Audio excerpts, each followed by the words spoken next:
The man of thoughts was indeed trapped, his mind a maze with no exit, consumed by the echoes of a past that refused to let go.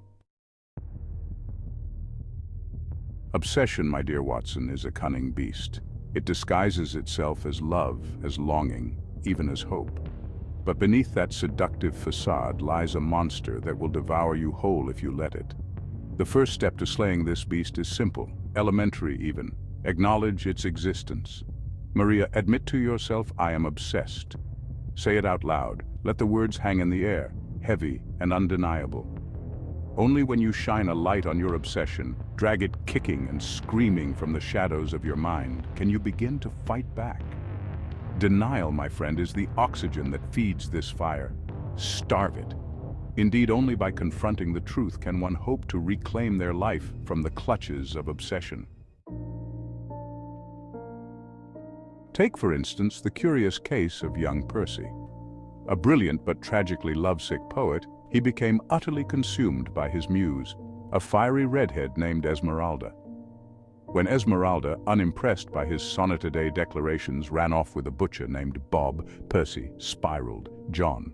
He spent his days wandering the streets where they'd met, composing mournful haikus about lost love and discount sausages. He refused to eat, sleep, or bathe, convinced that his stench of despair would somehow summon Esmeralda back to him. Percy's obsession became his prison, a self-inflicted torment that blinded him to the world around him.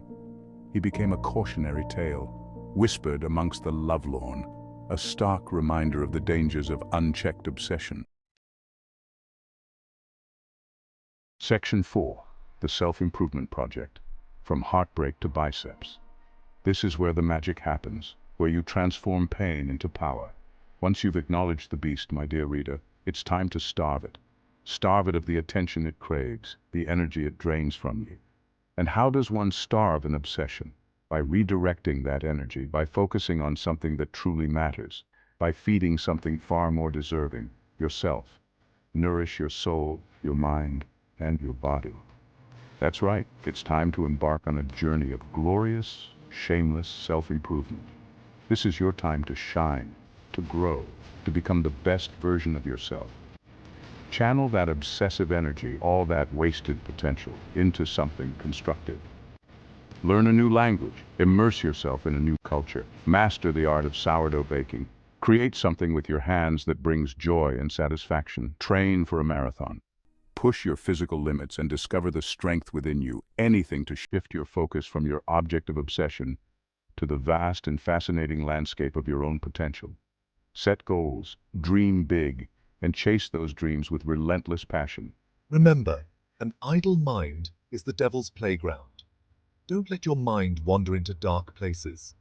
Keep your mind occupied, your body engaged, and your spirit soaring.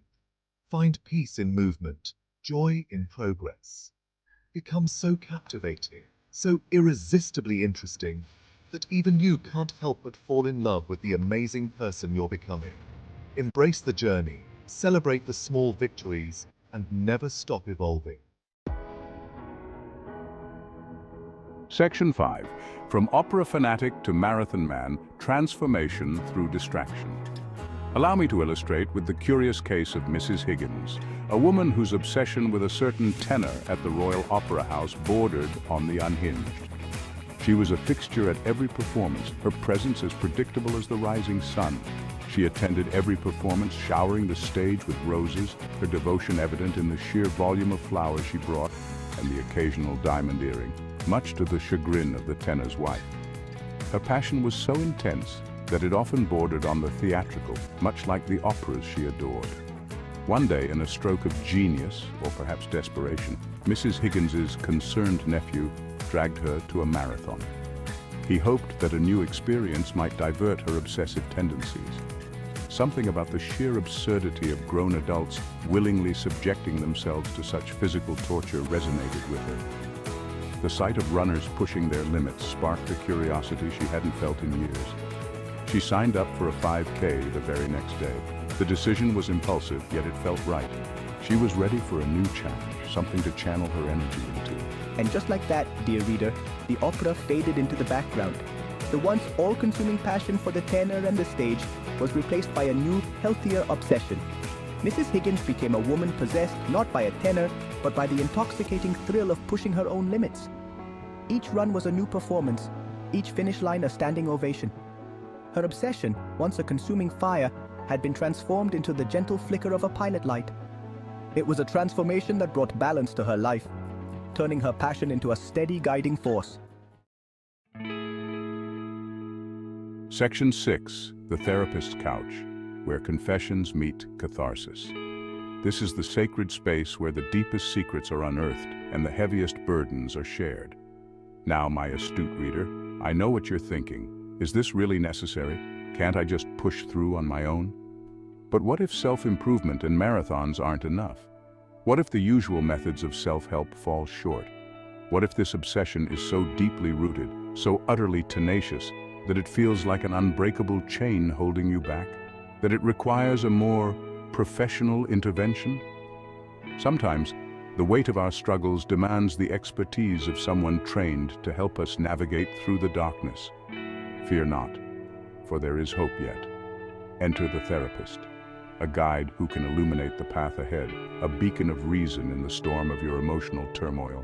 They are there to listen, to understand, and to help you find clarity. This, my friend, is where the real excavation begins. It's a journey into the depths of your psyche, where hidden truths lie buried. The therapist's office is your confessional, a sanctuary where you can speak freely without fear of judgment. A safe space to unpack the baggage of your obsession.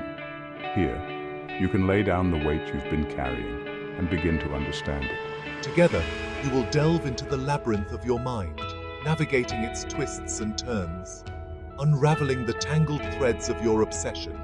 Each session is a step towards clarity, a move towards untangling the knots that have held you back. You will explore the root causes, confront your insecurities, and face the truths you've been avoiding, and develop healthy coping mechanisms. It will be uncomfortable, at times even painful, but this discomfort is a sign of growth, but ultimately, it will be liberating. The journey through the darkness leads to a brighter, more hopeful horizon.